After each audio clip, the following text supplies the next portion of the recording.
boa tarde, caros companheiros espíritas e simpatizantes da doutrina que estão mais uma vez ligados na Biguaçu FM 98.3. Estamos iniciando mais um programa Conhecendo o Espiritismo e vamos ouvir agora o hino de louvor a Deus na voz de Marcos Viana, o Pai Nosso.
Algumas questões são atemporais.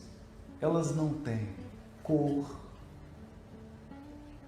elas não têm orientação sexual, não têm etnia, nem linguagem, nem pátria e nem tempo. Porque são perguntas que nós fazemos agora, mas que as pessoas da antiguidade também se faziam. E uma dessas questões é: como a vida humana pode ser bem-sucedida, ou pelo menos razoavelmente bem-sucedida, diante das incertezas da existência. Então nós comentávamos que o grande problema dessa questão não é nem tanto definir o que é uma vida bem-sucedida, o que é uma vida confortável ou que atenda o mínimo das nossas expectativas. Porque tem isso, né? A felicidade é expectativa menos realidade. A realidade pode ser muito boa, mas se a sua expectativa é maior, no final você está frustrado. A questão é a incerteza da vida humana, a fragilidade do ser humano. O budismo olhou para essa questão e formulou algo assim muito interessante. Segundo o budismo, ao encarnar, pelo simples fato de ser um ser humano, você ganhou 4 bônus, que são 4 dores. A primeira dor é nascer. Por quê? Por que a primeira dor é nascer? Porque você está ali naquele clima baiano do útero materno, aquele calor. E tem um aplicativo iFood, você tem fome e a mãe te alimenta pelo cordão umbilical. A comida chega, basta você sentir fome e a comida chega. Você está ali mergulhado numa experiência de unidade. O útero materno nos dá uma sensação de completude. Eu não tenho ainda, segundo os estudiosos, por exemplo, Melanie Klein, a grande psicanalista, o feto não consegue distinguir entre ele e a mãe, porque o corpo dele está formando. Como é que ele vai distinguir um corpo que está em formação do corpo da mãe? Então ele acha que é a mãe. Ele acha não, ele tem certeza. Tem muita gente ainda achando, tá? Porque ao perceber que ele e a mãe é uma coisa só, ele acha que ele e o mundo é uma coisa só. Ele não consegue distinguir entre ele e o mundo. É uma experiência totalmente autocentrada. Então você imagina, banheiro de hidromassagem, temperatura sempre a mesma. De repente, você está de cabeça para baixo. Alguém cortando a internet do seu iFood, te sacudindo, você experimenta um frio danado e pela primeira vez naquela encarnação, você sente que pode cair. Você sente que pode cair. Então você foi apresentado, bem-vindo, a sua encarnação começou. Agora você tem que respirar. O oxigênio é de graça.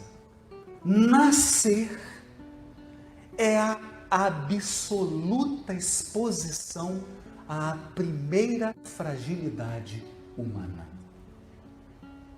Eu tenho um corpo, eu preciso respirar, e agora eu vou sentir fome, solidão e uma angústia indefinível, que é a angústia de estar só. Primeiro presente.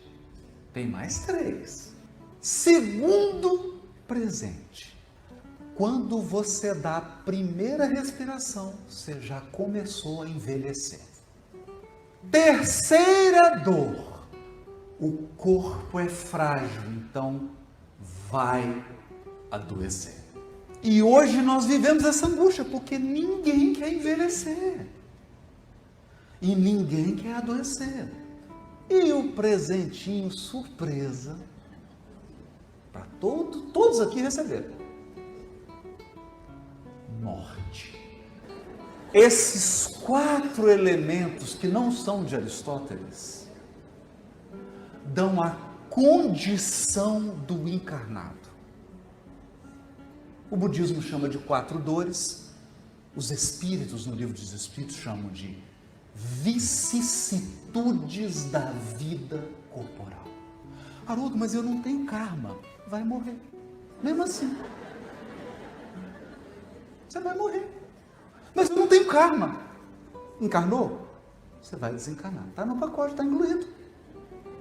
Vai adoecer e vai envelhecer.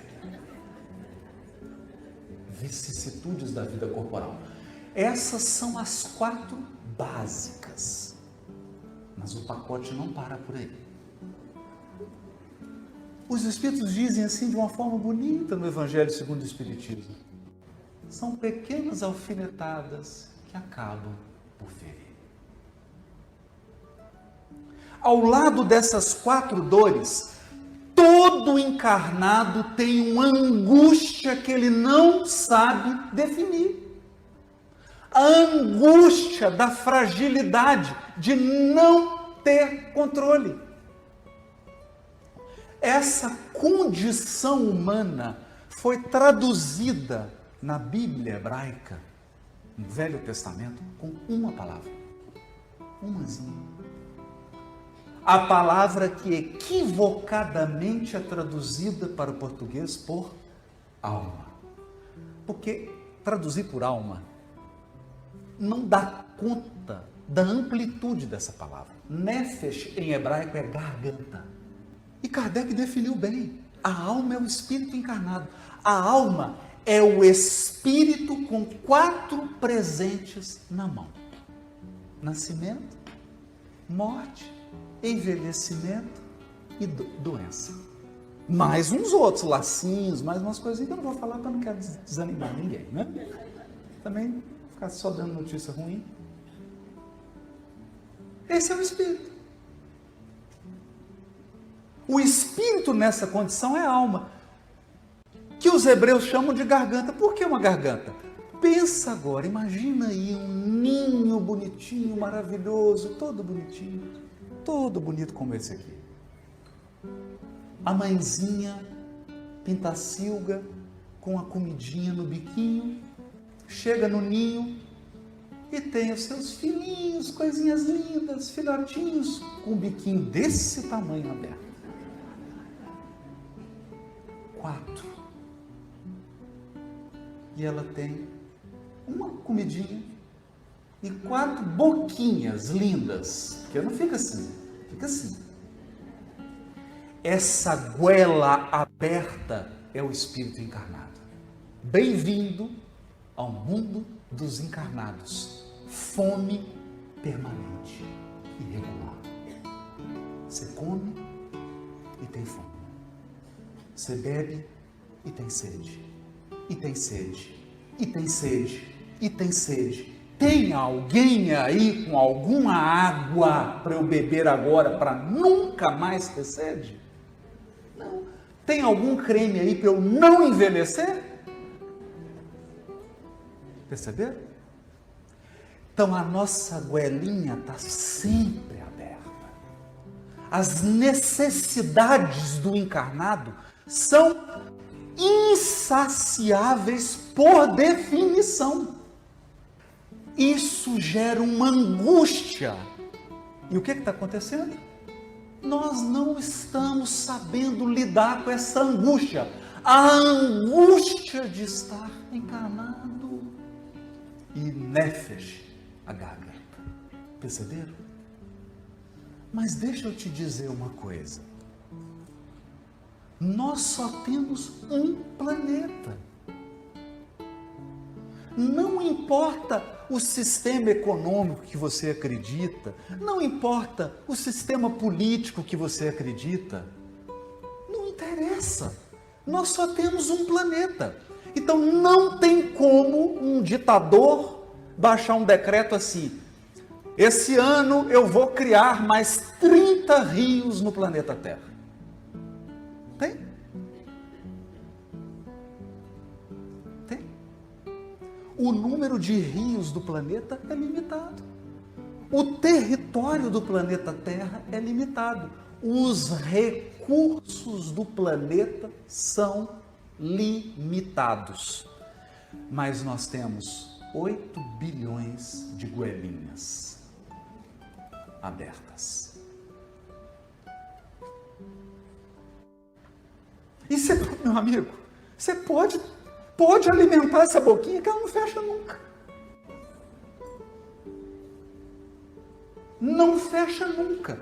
E por mais que você dê coisas materiais, a angústia não é saciada.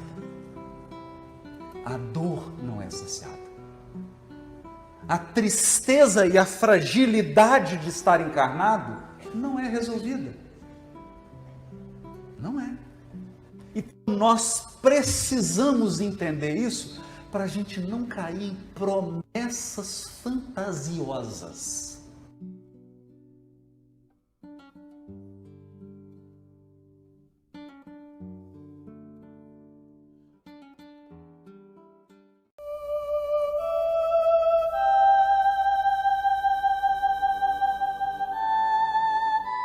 herdeiro de Deus.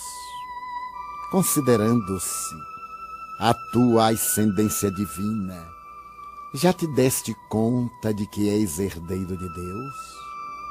Ele criou o universo e a vida, enriqueceu a sua obra de sabedoria e beleza, colocando-te por amor como parte integrante dessas maravilhas e facultando-te fruí-las todas.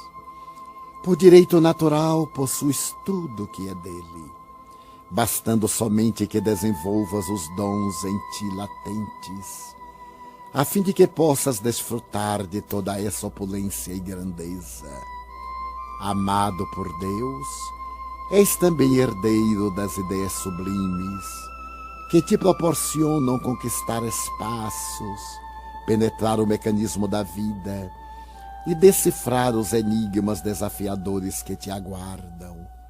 O teu dever é fazeres-te receptivo ao pensamento divino em tudo e em todos presente, de modo a captá-lo e pô-lo em ação à medida que o conquistes. Dispões de todos os bens e poderes que estão ao teu alcance. Todavia são importantes, se não imprescindíveis para lográ-los, a confiança e a fé, bem como o esforço para desdobrares as capacidades adormecidas em ti, mediante as quais saberás usar esses tesouros com edificação e integridade. Tudo o que te falte não é valioso, porquanto o essencial à vida é a sabedoria para conduzi-la, a fim de conseguires não apenas coisas, se não lograres a plenitude e abundância que o teu direito de herdeiro põe à tua disposição. Se permaneces na infância espiritual, não podes usufruir, por não saberes utilizar de todos os bens. Todavia, se adquires a maioridade, irás utilizando-te e felicitando-te com todos os tesouros da criação, como filho de Deus, portanto, seu herdeiro ditoso.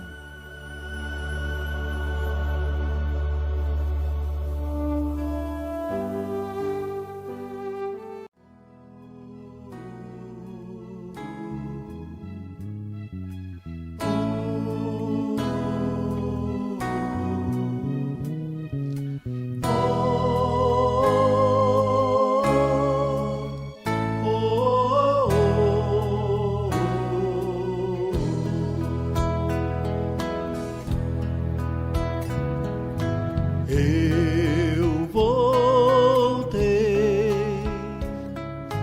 quanto tempo não sei dizer, que eu chorei. Eu queria então renascer. Vinde a mim, ouço a voz de alguém me chamar. Estou aqui, vem comigo recomeçar. Se a dor que eu sinto aqui, se tem uma razão de ser, se no meu passado errei, eu preciso compreender. Eu só quero encontrar essa luz, viver a esperança e um pouco de paz. No silêncio da minha oração, minha alma deseja a renovação.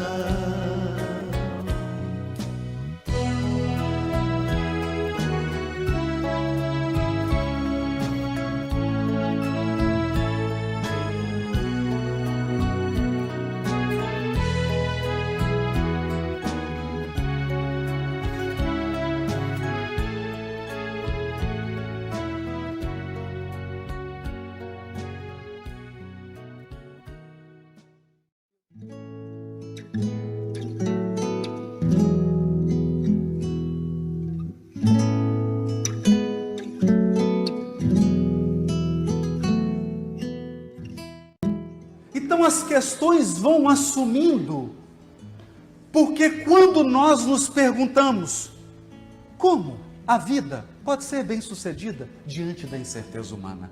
No século III, Santo Antão inaugurou um movimento chamado os Padres do Deserto. Foram para o deserto. Eu falei deserto, eu não falei oásis. Porque se você quer descansar, fuja do deserto. Eles viviam uma vida de limitações e agruras incríveis. E eles se autodenominavam os atletas do Espírito. Porque eles estavam num contínuo exercício espiritual. Qual era o exercício espiritual dos padres do deserto? Santo Antônio, Santo Antão. O mesmo exercício dos monges do Tibete. O mesmo exercício dos monges budistas. O mesmo exercício das freiras carmelitas. Enfrentar as angústias de estar encarnado. Solidão, carência, medo, envelhecimento, dor, doença, desaprovação. Enfrentar isso. Mergulhar dentro e olhar para a própria goela, para a própria alma. Se eu falo assim, alma, fica parecendo poético, né? Mas alma em hebraico é goela, insaciável. Eu te digo assim, bom dia, te dou um abraço. De tarde você quer outro. Aí de noite eu te dou, você quer outro. Então, essa necessidade de afeto, necessidade de não se sentir só, de não se sentir exposto, de não se sentir vulnerável, de não se sentir frágil, é a condição dos encarnados. Bem-vindos.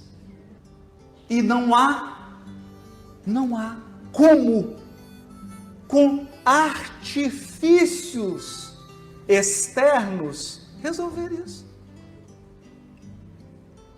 Não tem. Porque quando esses padres iam para o deserto é um local especial. Porque o deserto simboliza estar encarnado. Silêncio, que é a metáfora da solidão. Metáfora. Sol, frio, falta de comida, falta de água, que simbolizam as carências insaciáveis do corpo físico. Então essas pessoas iam para lá e mergulhavam num profundo do seu íntimo. E elas percebiam o quê? Percebiam um grande dilema humano. Nós estamos há 200 mil anos em uma experiência. A experiência de tentar provar que nós, seres humanos, somos autossuficientes. O homem acredita que ele pode resolver tudo. Não, pode deixar. Pode deixar que eu vou criar um partido agora, eu vou criar um movimento político e nós vamos resolver o problema. Eu ouço essa história há 200 mil anos, desde que eu fui exilado aqui. Deu para entender?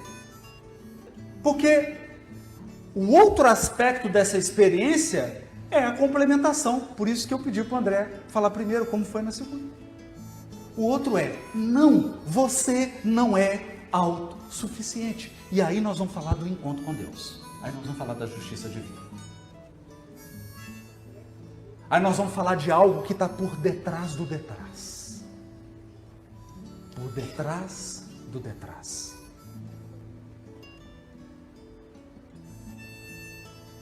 Nós vamos falar de algo que envolve nossas múltiplas experiências reencarnatórias, a nossa experiência como espírito imortal, que regularmente se torna garganta, goela,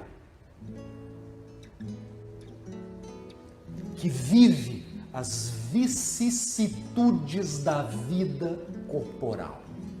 Vicissitudes da vida corporal. Eu posso dar vários nomes aqui se você quiser. Eu sou ótimo para dar nome, sou melhor que Adão. Aflições, dores, angústia, tristeza, depressão, síndrome do pânico.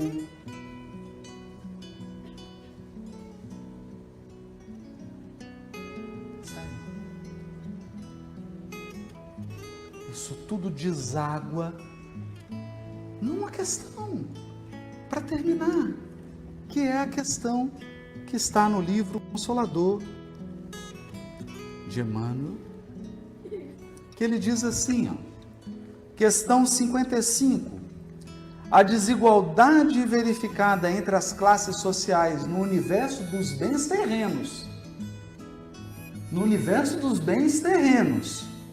perdurará nas épocas do porvir?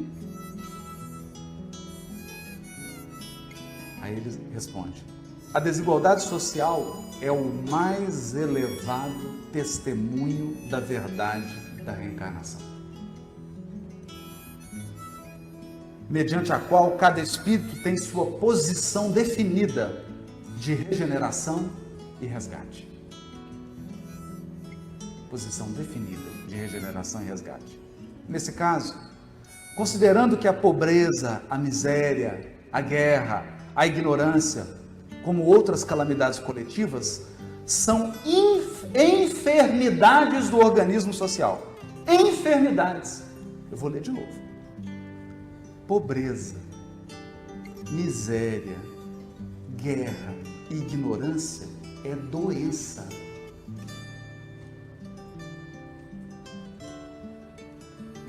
É isso que a Emmanuel está dizendo. É doença. Doença do organismo social. E como é que faz para acabar com essa doença? Mata o doente. É assim? Não é? Imagina eu criar um hospital aqui, 100% de cura. Todo doente que entra a gente mata.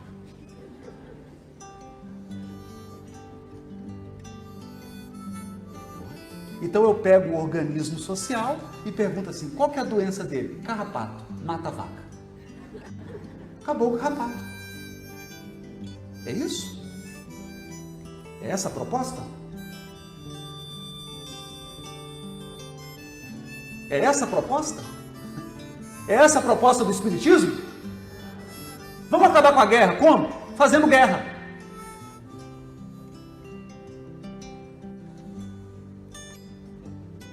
Então, é uma situação de enfermidade do organismo social devido à situação de prova da quase generalidade dos seus membros. Cessada a causa patogênica, com a iluminação espiritual de todos em Jesus Cristo, a moléstia coletiva estará eliminada dos ambientes humanos.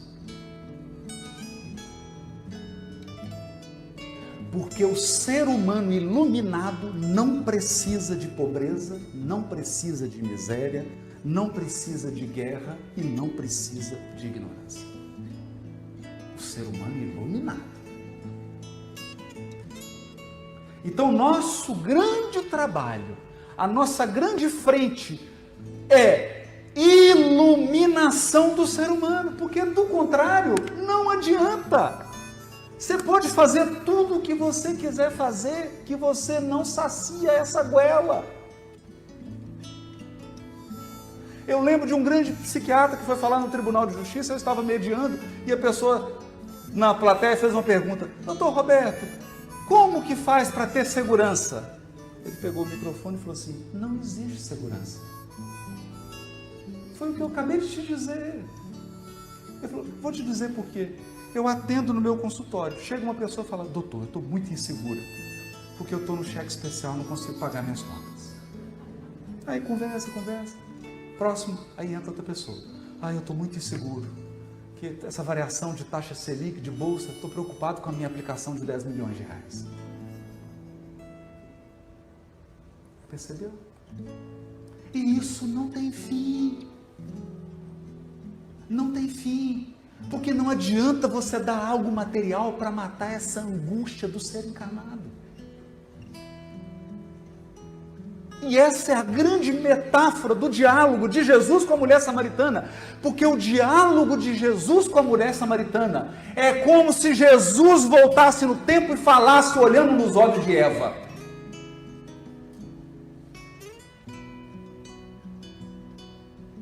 Jesus voltou para conversar com Eva. Gente, isso aqui é uma metáfora, pelo amor de Deus. Então, depois vai publicar esse corte aí no YouTube. Estou eu lascado. É como se Jesus voltasse e olhasse nos olhos de Eva e dissesse assim para ela: Eva, se você soubesse quem te pede água para saciar a sede da garganta sem fim. Porque Jesus bebeu água naquele dia e no dia seguinte ele bebeu de novo. A mulher samaritana deu água para ele e na cruz ele teve sede de novo.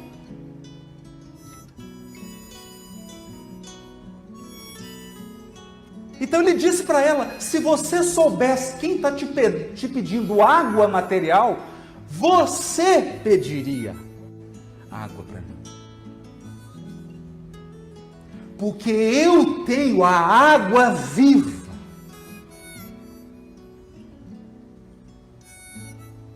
Eu tenho uma água que vai saciar seu espírito. E se você beber uma vez, você nunca mais terá sede.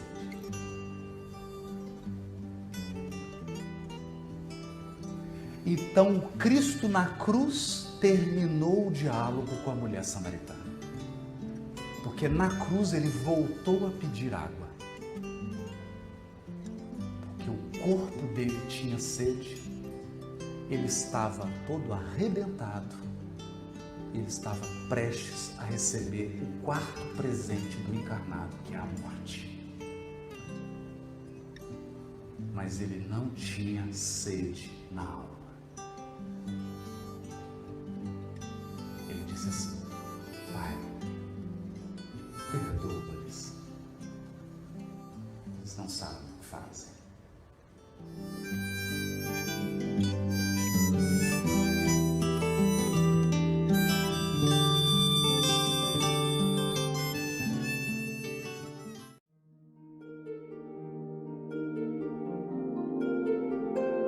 A vida é uma dança.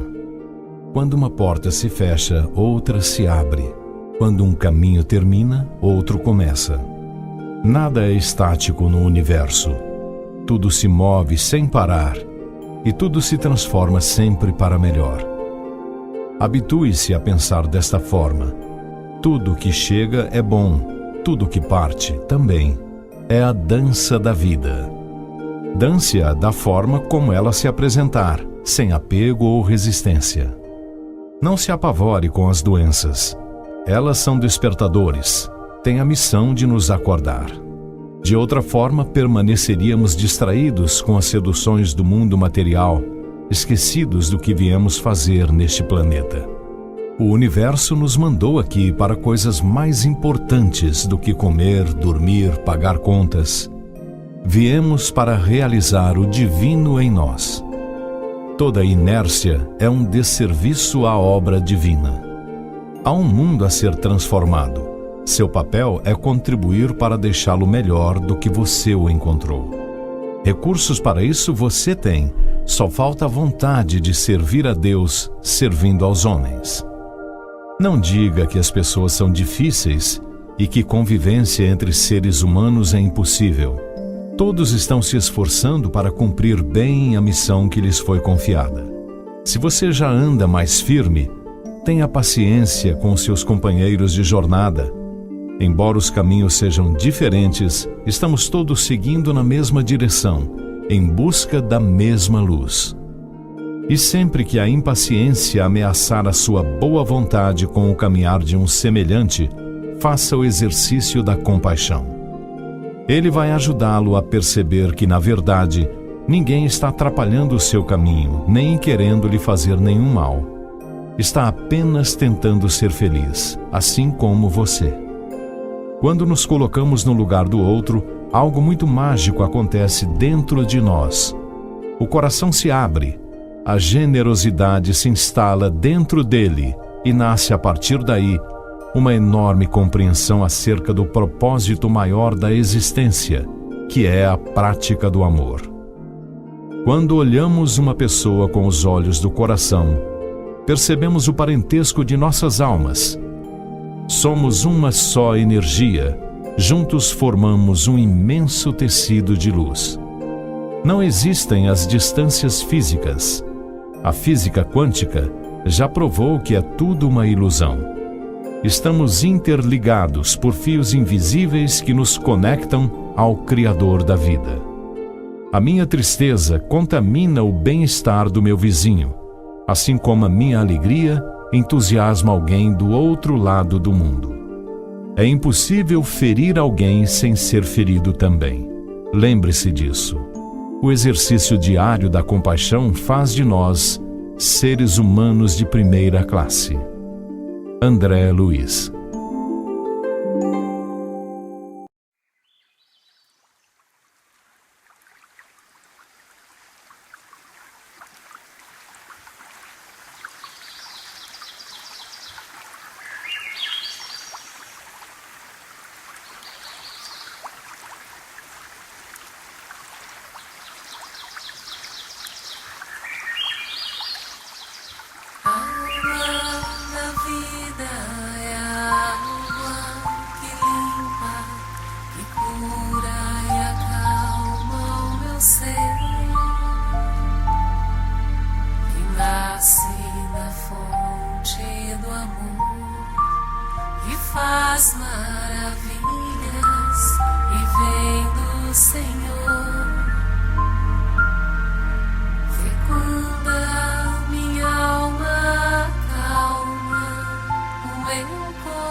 De todos os desvios da vida humana, o suicídio é talvez o maior deles pela sua característica de falso heroísmo, de negação absoluta da lei do amor e de suprema rebeldia à vontade de Deus, cuja justiça nunca se faz sentir junto dos homens sem a luz da misericórdia.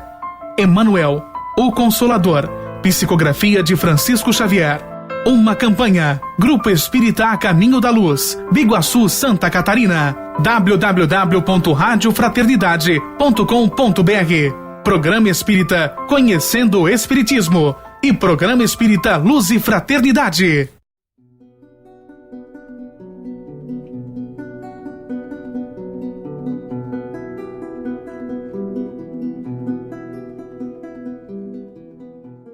Nós temos que parar de perguntar o que eu quero da vida.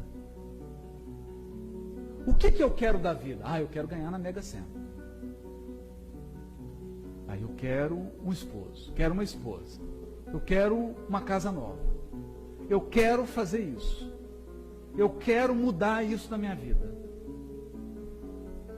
Eu quero, o que eu quero? Eu quero. Essa é a pergunta errada.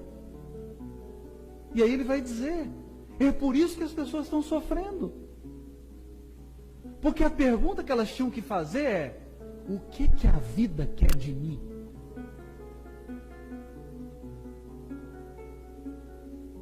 O que a vida quer de mim?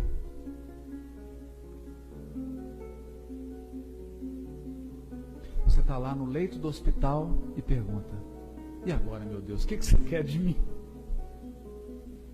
O que você me colocou aqui? O que você quer de mim? Ouve o teu coração em cada prece.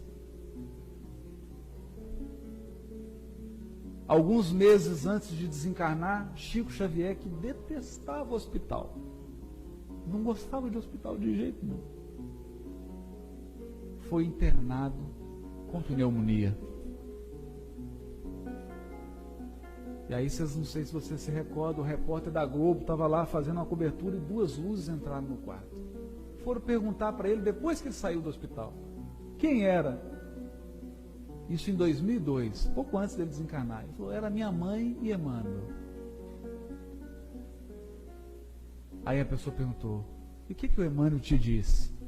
Para eu ter paciência. Para eu ter paciência.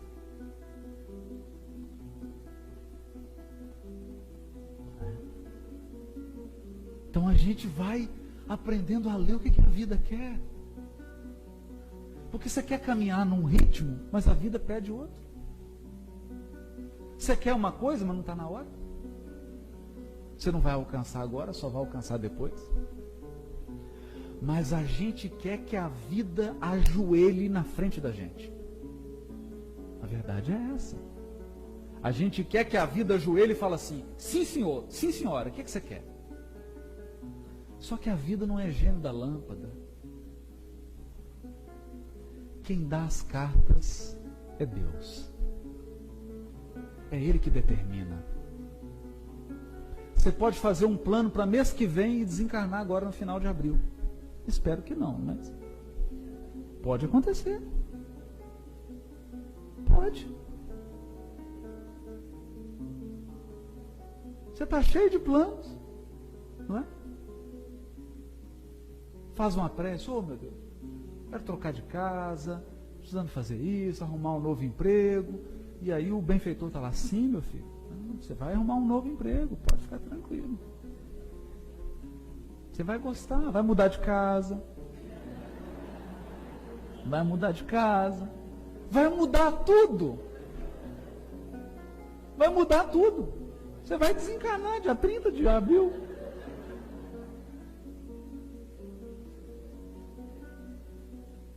Então essa purificação do templo,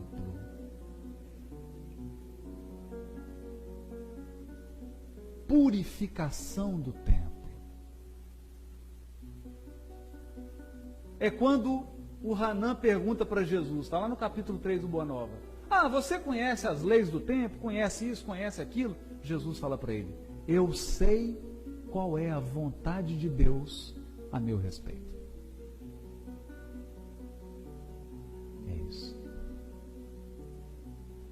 ler os sinais.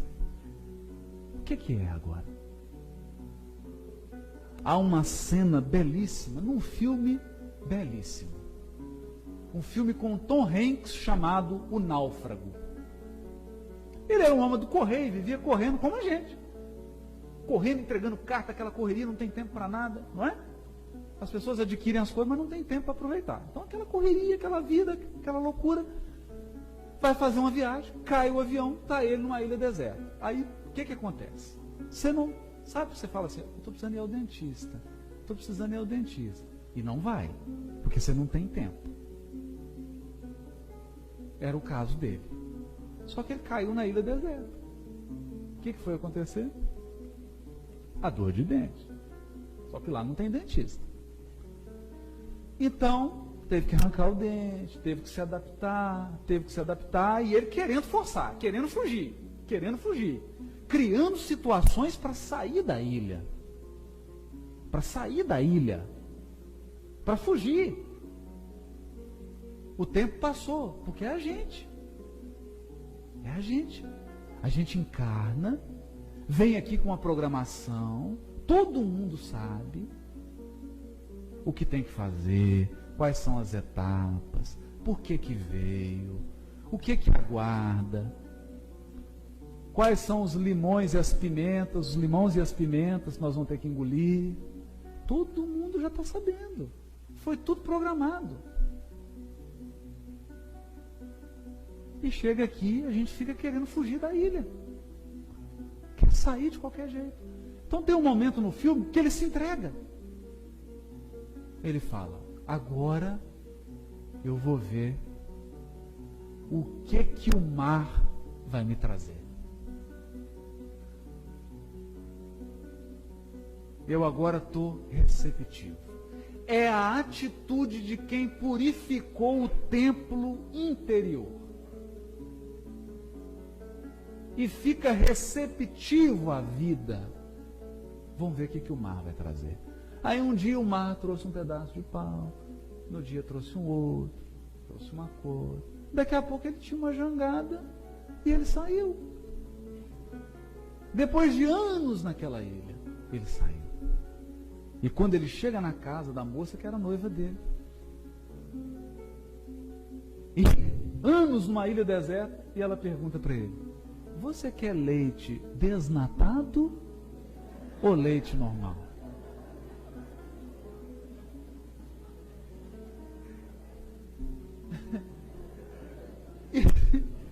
Ele deve ter pensado assim, ela está precisando naufragar numa ilha.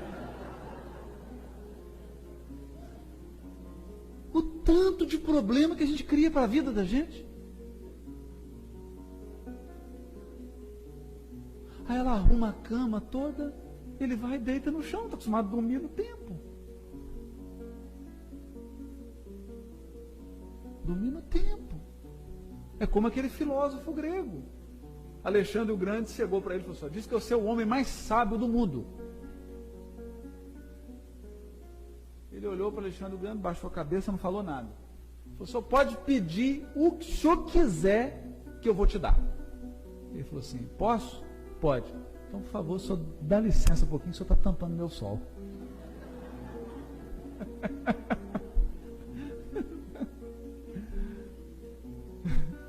Só isso que eu peço, tá? O senhor está tampando meu solzinho. Essa atitude de purificação do templo interior. Aí começa a crescer esse sentimento de fé. E a gente começa a aceitar aquilo que a vida traz para a gente. Aquela sogra, aquele sogro.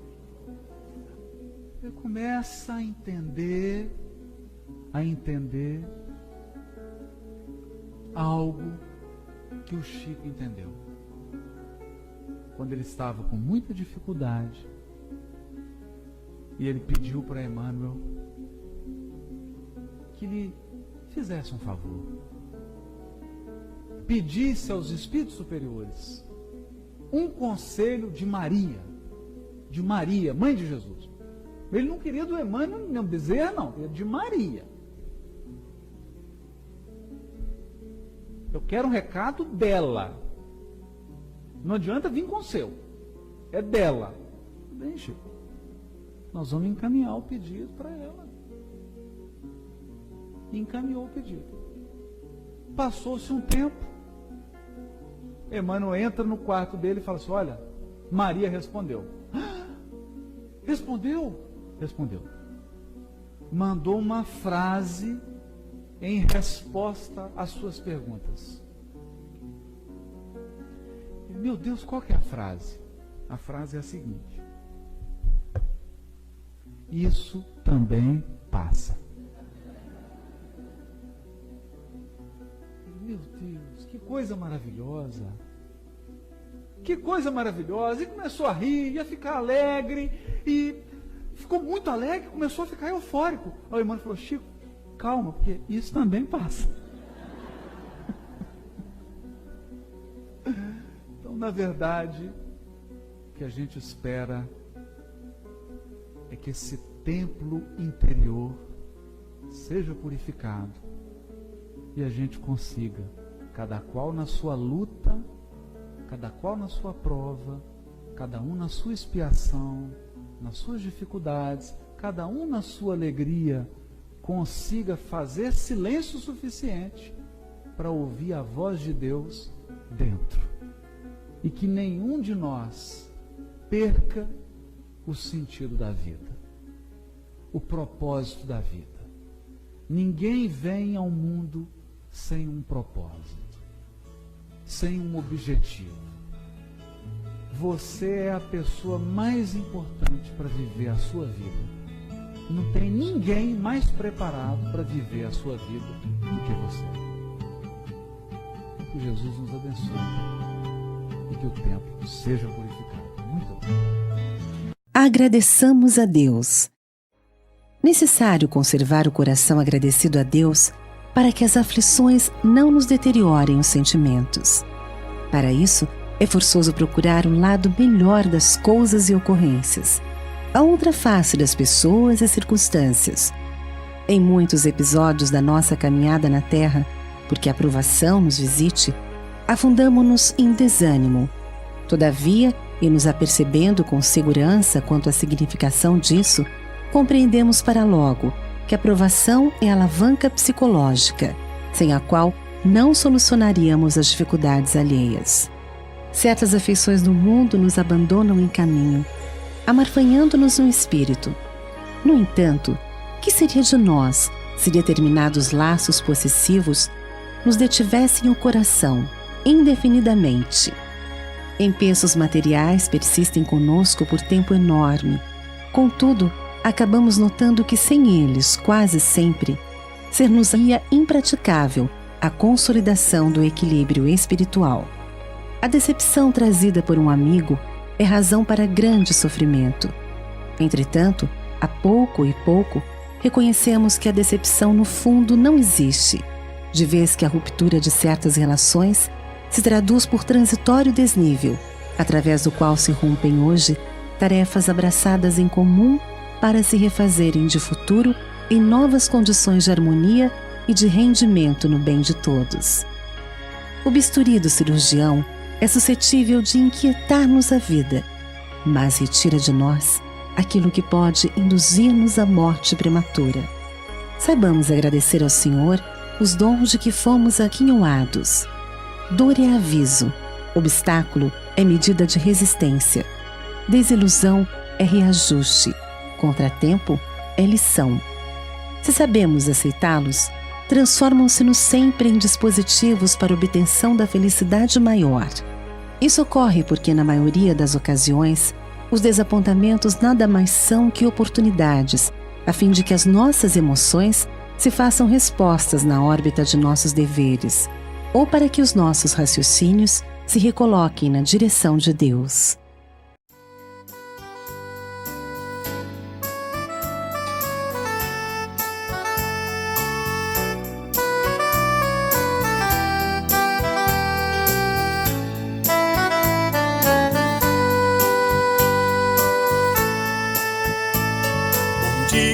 Meu dia, quanta alegria eu sinto em dizer, pela vida que me deste, meu Deus, tudo quero agradecer.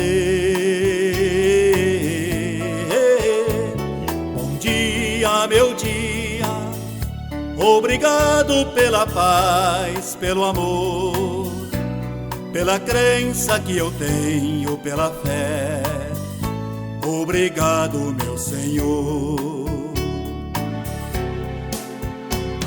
Bom dia, Senhor, nos acordes, na harmonia da canção, pelo sol, pela beleza do luar, te agradeço em oração.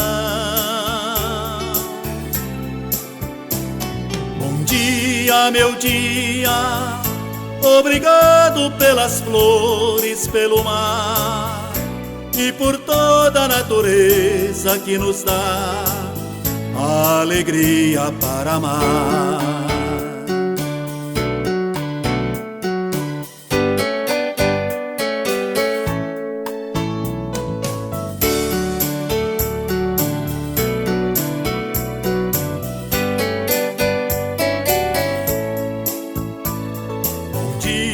Meu dia, quanta alegria eu sinto em dizer, pela vida que me deste, meu Deus, tudo quero agradecer. Bom dia, meu dia, obrigado pela paz, pelo amor, pela crença que eu tenho, pela fé. Obrigado, meu Senhor. Bom dia, Senhor, nos acordes, na harmonia da canção, pelo sol, pela beleza do luar, te agradeço em oração. Bom dia, meu dia, obrigado pelas flores, pelo mar e por toda a natureza que nos dá a alegria para amar. La, la, la.